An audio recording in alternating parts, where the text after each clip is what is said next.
before you get out of here, I promised the people we'd ask. All right. So you completed a marathon over the weekend. First and foremost, that deserves some of this. Exciting. Very exciting.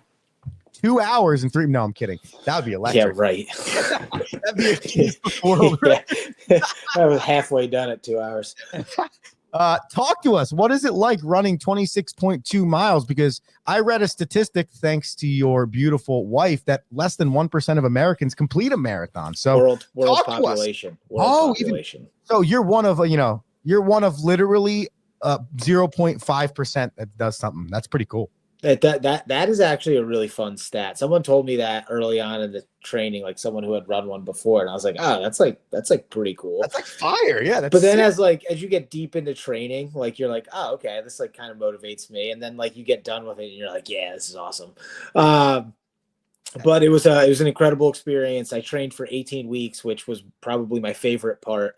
And then getting into the race,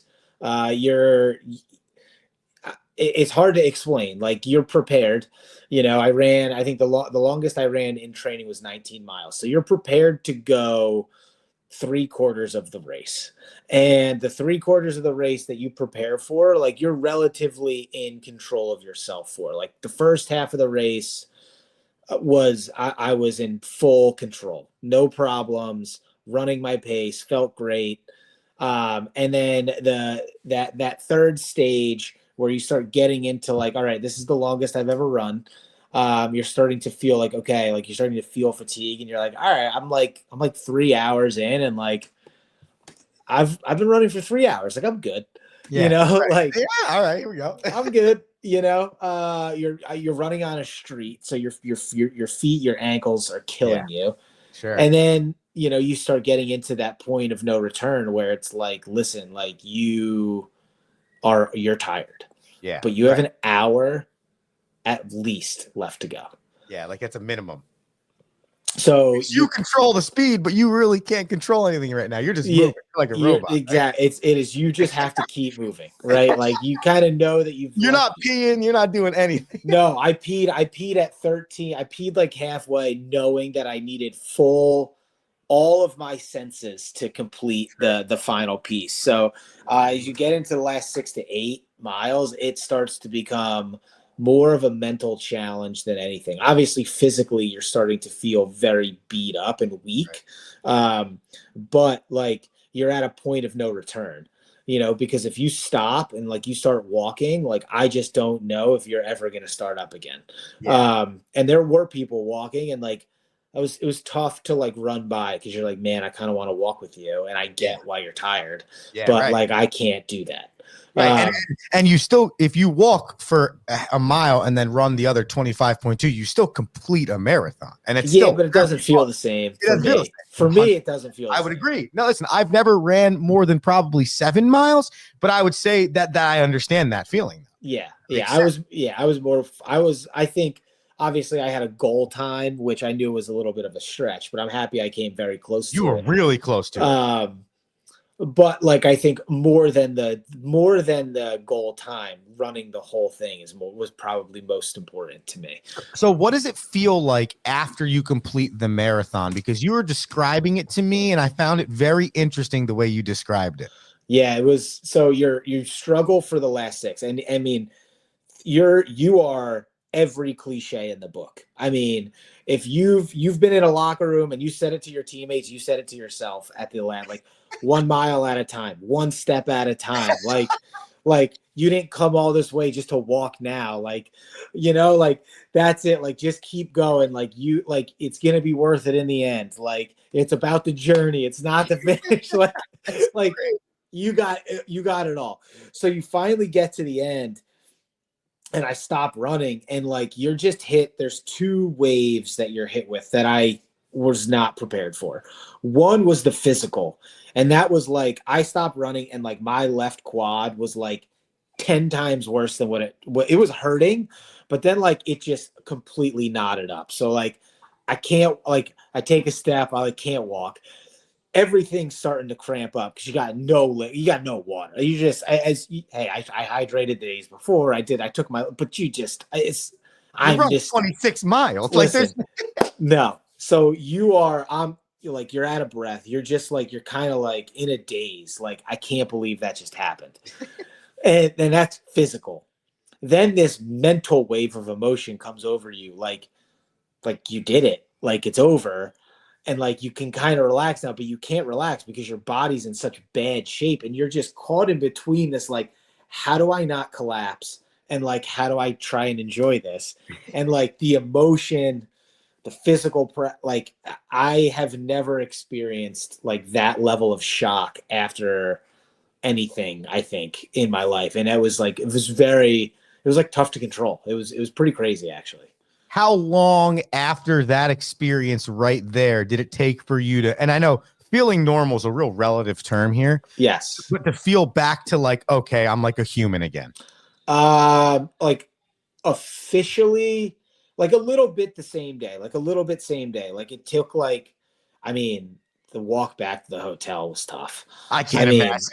the walk back. I mean, it's like 4 blocks, and I was like right near the start finish line. I mean, it's like a 10-minute walk normal, and it's just, you're slow, you can barely move.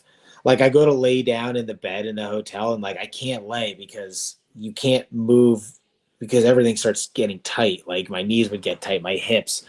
So you like the ride home, like about an hour later, you're starting to feel like, all right, this is pretty cool. You talk to some people, you send some texts, you start to remember like the parts, like the signs, people cheering for you. All that's incredible. Really can't explain like how cool it is to have so many people there just cheering you on.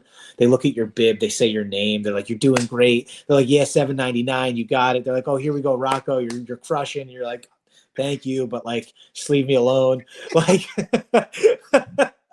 like, um, but I would say that it really set in probably the day after, like the day after, and like even like 2 days after. It was really where your sense of accomplishment kind of settled in, and like you felt really proud, and to hear other people talk to you about it, and like how people, it's not like a joking thing. It's not like like it's not like a turkey trot, like it's a legit, a very, very serious accomplishment, and people like are respectful, and that's a really nice feeling. I definitely understand that. As somebody that was watching your little tracker go the entire time, that to me is where it hit more like, you're my brother. I've watched you work out for 34 years of my life. There's no one that I've ever seen is more motivated in the gym as you. So now I'm watching the tracker that I've listened to you talk to. I ran 12 miles today. I ran 13. Check out this run on the water, right? And I'm like, man, he's really doing this. But then you watch your little tracker, and it's like, this map is huge, and I'm only looking at it on the phone, and it's like, how I can't imagine what that feels like as the person running. So I think that it's really cool that you're able to, kind of come back and realize like, dude, this is an unreal accomplishment that literally barely any people could probably handle. So I have one final question. Are you ever going to do it again? I I don't think so. Like, I don't know.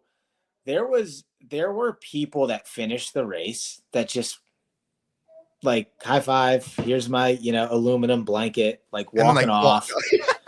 And I'm like, what? Like, I'm leaving the Jen had to take 2 trips to the car. She like took the bags to the car for me. Like, we're walking to the car, and there's this dude by himself, he's got his bag over his shoulder, his medal in his left. I was like, did you just run? He's like, yeah. And I was like, he's walking to the car. I'm like, dude, like, no. Yeah, we all know what you're thinking. We all know what you're thinking. Yeah, immediately after, no. I think I there's something to be said for the challenge. Like, I think when you watch interviews with people that just won the Stanley Cup or just won the championship, and they can't come to words, and they're emotional, and like they literally can't answer questions. I've never probably resonated with that feeling more. Sure. And if there was anything that motivated you to do it again, it's that feeling. Sure. And that sense of, you put in the work to do it. You had a vision of how you wanted to do it, and I'm pretty proud of how I executed against what I wanted to do. And how terrible you felt to really make it happen. And so like I think that the pride of like your sense of accomplishment is the thing that would bring you back. But I don't necessarily know if that's going to happen anytime soon. I speak on behalf of a lot of people listening to this show right now. The mile to 2 miles that I'm about to go run after this show feels a whole lot less now that I just listened to you talk about this experience. Yeah, well, that tell you what, the last mile in the 26.2 is long. And when you're coming down the main straightaway and a gust of like 15-mile-an-hour wind hits you in the face, you're like, this is a cruel joke. Yeah, like this is not right. I'll give the people some comic relief. There were 3 signs that I thought were just fantastic. All right. First sign that I saw that I like ingrained, it actually, I forgot about it. And then I remembered it was I trained months to hold this sign. Love that sign. That's good. Crop dust the guy behind you was also another great sign. And then the third sign that I think was the best was therapy is also an option. So a lot of good comic relief on the streets of Buffalo during the marathon. That is awesome stuff. Well, Rocky, congratulations on your accomplishment. Arguably, that is the most important thing we could have talked about today. And I hope you understand, we're going to clip this part of the show so that a lot of people can listen to your discussion about what it's like to run a marathon. So either A, they can steer clear of doing that because they can't handle that mentally, or it sounds exactly like what they want and they run right to the wall. Either way, I appreciate you breaking it down for us. And on behalf of the Rome Show and 12 OZ Sports, congratulations on that. Under 1% of an accomplishment. Thank you. And if you are inspired, it doesn't have to be a marathon. Like I said, it's the discipline, it's the goal setting, and it's the accomplishment like that you're after. So find a goal and attack it. It's a really nice way to complement everything else you got going on. So thank you for the forum. And thank you for the congratulations. Hockey, running, sometimes NASCAR and other sports with Rocky on a Thursday. Thank you very much, sir. You got